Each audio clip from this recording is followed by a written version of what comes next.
Good morning, fans of justice and fans of Star Wars. I've got some pretty interesting news, but I want to lead off by saying I uploaded a very important video last night around 9 p.m.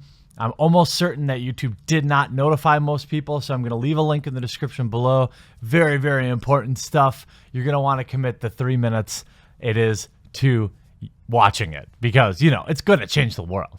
But $80 million loss being reported for Star Wars, a Star Wars story. Why is this important? Why so much schadenfreude?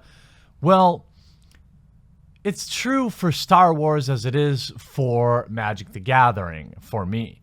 When you see cultural cultists take over, when you see people forcing ideology into your fandom, into your favorite things, like for me, Magic the Gathering, or for many of you, Star Wars, and you have no control.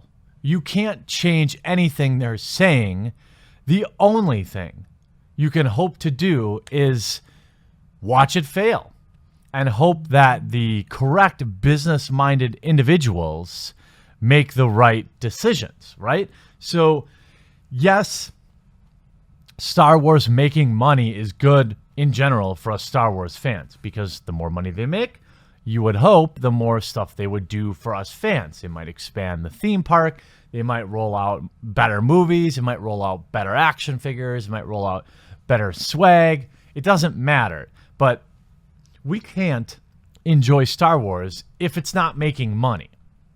So please don't misinterpret my glee of them losing nearly $100 million on Solo, a Star Wars story, as something I want to see continue. What I want this to be is a beacon to the decision makers in the company that something is wrong. Now, I firmly believe that this is about 50-50, mostly a big backlash from The Last Jedi, as well as having Roundhead Rian Johnson and other members of the production crew attacking the fandom in general, having mainstream media attack the fandom, having ridiculous storylines like Lando having sex with robots. This is not what Star Wars fans want.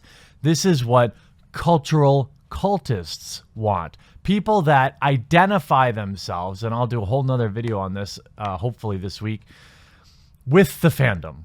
They've accomplished nothing in their real life. They don't have any self-worth or self-identity. So they attach themselves to a fandom and then identify completely with it. These are the people that cannot accept criticism of Star Wars, for example, because they see it no differently. When you criticize Star Wars, you criticize them personally. And there is a real problem with that because these people are the people that end up weaseling into decision-making positions at the company because they learn every little thing about it. And ultimately, they make the absolute worst decisions for the fandom, for the hobby that you might love. In this case, it's Star Wars. Now, the other big news is it looks like Kathleen Kennedy is out. I'm going to go ahead and report this as fact because I've seen big business do this before. What happens when you want to make a big change like this is you start to float rumors, okay? You float rumors out there that you're going to make a change, and then you just test the waters. You see how the fandom reacts. And of course, I'm sure everybody who upvotes and shares this video will consider that as a positive reaction. And, if you leave a comment, I'll also consider that as positive. I just can't see this as being negative. The numbers don't lie. Now, there is an insider trade magazine, basically, that leaked a paid newsletter. Now, this is what I suspect Disney used to float the rumor. This says, and some quotes from it say, while Kathleen Kennedy worked wonders relaunching the property from the abyss of Lucas prequel trilogy. It's funny how they word that, right? They're talking about her like she's a hero. Nobody could have ever awoken the Force like Kathleen Kennedy, the biggest, most popular movie franchise in the world. Only Kathleen Kennedy could have been the one to make mediocre movies. The Lucas prequel trilogy, and turning it into a bigger than ever, all-devouring cultural force. There has to be more than some thought that it is time for new blood at the helm. The talk out there of September changing of the guards. Behind the scenes, there are the director changes, the last-minute scrambles, the press tours overwhelmed by explaining the messy product. For the film/blogger media world to raising eyebrows of skepticism against Star Wars takes a lot. And that's where they are. On-screen, prequel, standalones, new visions, fidelity to the old vision. It's completely confused where all this is headed, both narratively and just in terms of creative vision. None of it looks like it's headed any place that connects with anyone under 40 who isn't just in the thrall of the original films. Whatever you think about Adam Driver and Daisy Ridley's characters, the evidence that they captured the public heartstrings as Luke, Han, and Leia once did is pretty hard to find. The article also offers that Kathleen Kennedy may want to have leave. Now, this is, again, in my opinion, part of the narrative. This is the part that had comic book pro Ethan Van Sciver singing songs on his stream last night. There's also plenty of reason to believe that Kennedy herself is tiring of this. The fights, the bad press can't be fun after a very gilded career. It will no longer be gilded, as we know, because she's completely shit on one of the most beloved franchises, if not the most beloved franchise in the world. The job requires constant commuting between LA and London, which also gets old. What this is their pre-built excuse. You can already hear the narrative. It's going to be something like this. Kathleen Kennedy has decided to move on to other products and let somebody else have a turn. Another proud woman POC. By the way, the only way they replace her and don't get the social justice goblins after them is if it's with a POC. Mark my words. But they'll write it that way, like it was her choice to leave and not her complete lack of execution or general understanding of the fandom. Disney and LFL are really missing what caused this, how they handle the reverence for the original trilogy 3.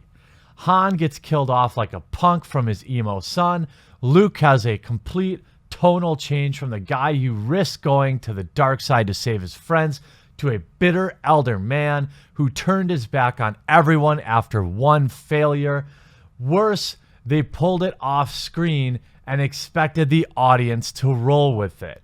Leia received the least damage, but also many missed opportunities. And now Carrie's gone. Disney thought they could treat these three characters like a brand, ruin their happy endings from Return of the Jedi, recast them with younger actors, and start telling side stories. Very true. This is very, very true. This hits home.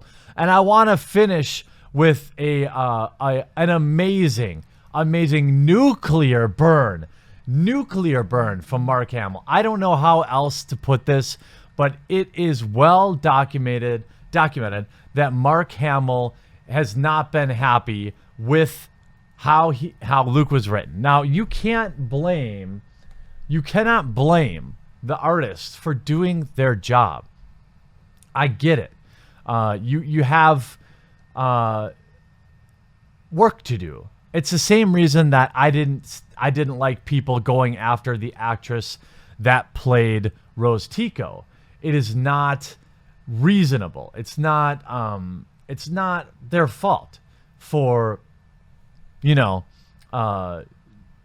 doing their job, to doing what they're paid to do. Now, Mark Hamill does have a bit of Trump derangement syndrome, I would say, but he does go after Roundhead Ryan Johnson in a hilarious way. Now, normally I would dig around. I can't 100% guarantee this isn't a shop, but let's just enjoy that it isn't. Ryan Johnson says, I have decided the optimal viewing experience for The Last Jedi is on a plane 8 hours into an international flight. To which Mark Hamill says, brilliant idea, Ryan Johnson. The perfect way to prevent people from walking out. Oh, I kid because I love and because I care about all of you, the fandom. And I want you to get the movie that you deserve. And I guess the video. But I would really prefer I be talking about great success other than complete and utter failure. From the top down, when you hire cultural cultists that go to war with the fandom menace in this case, there can be only one possible outcome, and that is complete failure.